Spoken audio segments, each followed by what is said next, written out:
ప్రేక్షకులందరికీ నమస్సుమాంజలి. మనం ఇప్పుడు మార్చి నెల ఆహ్, వారం వారం మాస ఫలాలు చెప్పుకుంటున్నాము. మార్చి నెలలో ముఖ్యంగా 3వ తారీఖున సంపూర్ణ చంద్రగ్రహణం ఉంది. ఈ చంద్రగ్రహణం మధ్యాహ్నం 3/3/2026 మధ్యాహ్నం 3:21 పడుతుంది. మళ్ళీ అది విడుపు ఎప్పుడు అంటే 6:49 అది విడుస్తుంది. ఇది పుబ్బా నక్షత్రంలో గ్రహణం పడుతుంది కనుక సింహరాశి వారు పుబ్బా నక్షత్ర జాతకులు ఈ గ్రహణాన్ని చూడకూడదు. వాళ్ళు తగిన జాగ్రత్తలు తీసుకోవాలి. వీళ్ళు గ్రహణం తర్వాత స్నానం చేసి దీపం వెలిగించుకోవాలి. ఇంకా వీళ్ళు ఒక బ్రాహ్మణుడికి బంగారం, వెండి, బియ్యం, వస్త్రాలు ఇట్లాంటివి దానం చేయాలి. ఈ నక్షత్రానికి వాళ్ళకప్పుడు నక్షత్ర దోషం తగ్గుతుంది అన్నమాట, గ్రహణ దోషం తగ్గుతుంది. ఇక ఈ నెలలో ముఖ్యంగా 19వ తారీఖున ఉగాది పండుగ వచ్చింది. 19వ తారీఖు ఉదయం 6:51 వరకు కూడా అమావాస్య ఉంది. 6:51 తర్వాత శ్రీ పరాభవ నామ సంవత్సర చైత్ర శుద్ధ పాడ్యమి మొదలవుతుంది. అందువల్ల 19వ తారీఖు గురువారం నాడు ఉగాది మనకి నూతన సంవత్సరం స్టార్ట్ అవుతుంది అనమాట.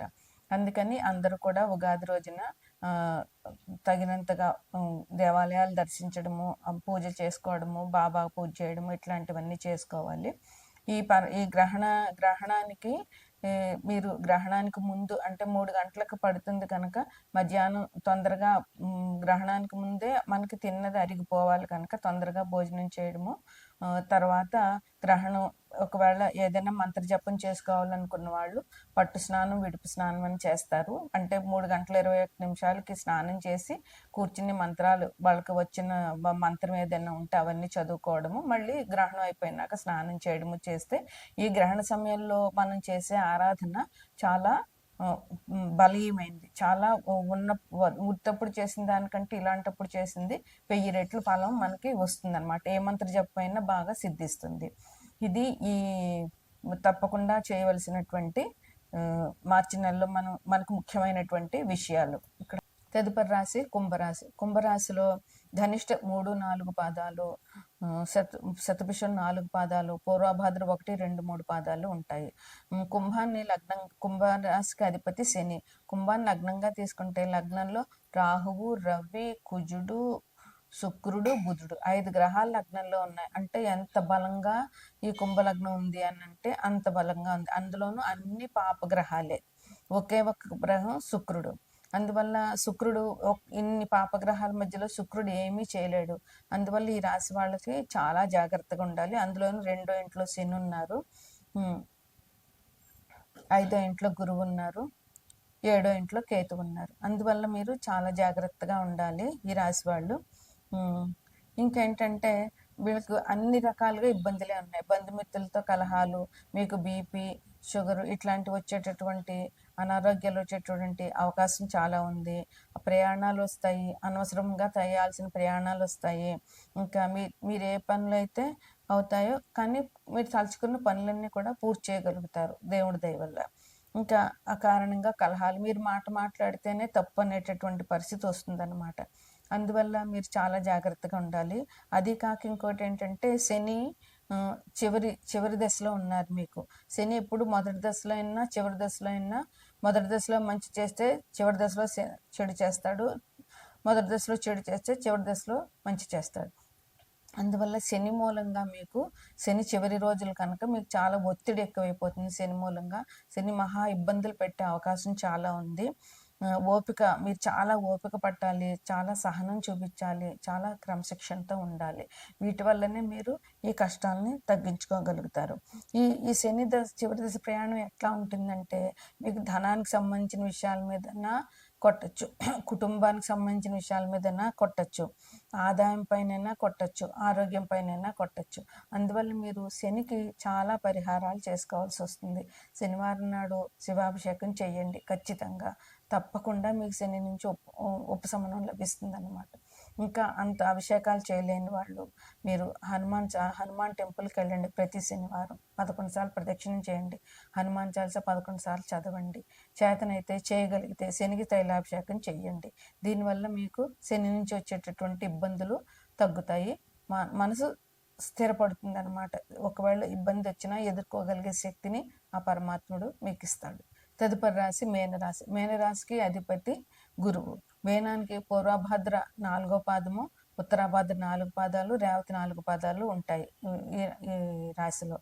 మీనరాశిని లగ్నంగా చేసుకుంటే లగ్నంలో శని ఉన్నారు, మిథునంలో గురువు ఉన్నారు, సింహంలో కేతు ఉన్నారు, వ్యయంలో రవి, రాహువు, శుక్రుడు, కుజుడు, బుధుడు, ఇన్ని గ్రహాలు వ్యయంలో ఉన్నాయి. ఇది మీనరాశి వారు కూడా ఇది చాలా ఇబ్బందికరమైన పరిస్థితి. వ్యయం అంటేనే ఖర్చు, వ్యయం అంటేనే హాస్పిటల్ ఖర్చులు, అనారోగ్యము, దీర్ఘకాలిక అనారోగ్యాలు ఇలాంటివన్నీ సూచిస్తాయి 12వ ఇల్లు.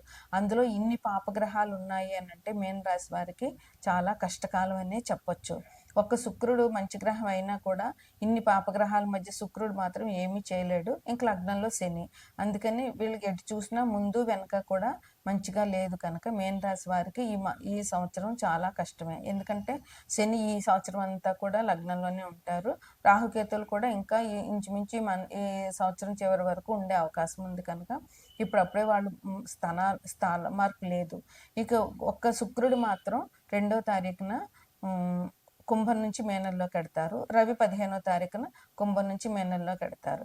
ఇంక ఎప్పటికీ రాహువు, బుధుడు కూడా ఎన్నాళ్ళు ఉండడు. రాహు మాత్రం వ్యయంలోనే ఉంటాడు కనుక ఆ ఇబ్బంది, రాహు వల్ల వచ్చేటటువంటి వ్యయాలు, ఖర్చులు, మోసాలు ఇవన్నీ కూడా భరించగలిగే శక్తి మీనరాశి వారు అలవాటు చేసుకోవాలన్నమాట. అట్లాగే అకారణంగా మీరు ఏం మాట మాట్లాడినా గొడవకి వెళ్ళిపోతూ ఉంటుంది. అలాగే స్థల మార్పులు, ఉన్న ఇల్లు మారడం, ఉన్న ఉద్యోగం మారడం ఇట్లాంటివి జరిగే అవకాశాలు చాలా ఉన్నాయి. అందువల్ల జాగ్రత్తగా ఉండండి. విదేశాలకి, దూర ప్రాంతాలకి విదేశాలకు వెళ్ళే వాళ్ళకి బాగుంటుంది. రాహు వాళ్ళకి అనుకూలంగా ఉంటాడు.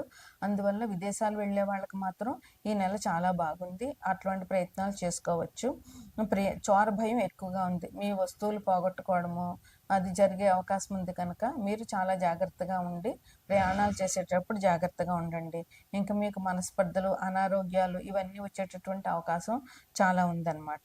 ఇప్పుడు శని మీకు మధ్యలో ఉన్నాడు. ఎందుకంటే కుంభంలో శని ఉన్నా, మేషంలో శని ఉన్నా మేనం వాళ్ళకి తప్పకుండా ఉంటుంది ఇప్పుడు అందులో మధ్యస్థంగా ఉన్నాడు. ఇంకా మీకు శని మీనం నుంచి మేషంకి వెళ్ళినా కూడా మీకు శని బాధ ఉంటుంది. అందువల్ల ఇప్పుడు మధ్యస్థంగా ఉన్నాడు కనుక ఇప్పుడు చాలా ఒత్తిడి తీసుకొస్తాడు మీ మీద. అందుకని ఇది చాలా తీవ్రమైన దశ. శని మధ్యస్థంగా ఉన్నాడంటే అందువల్ల మీరు చాలా ఆర్థిక విషయాల మీదైనా ఇబ్బంది ఉంటాయి, లేదంటే ఆరోగ్యం మీదైనా ఇబ్బంది ఉంటుంది.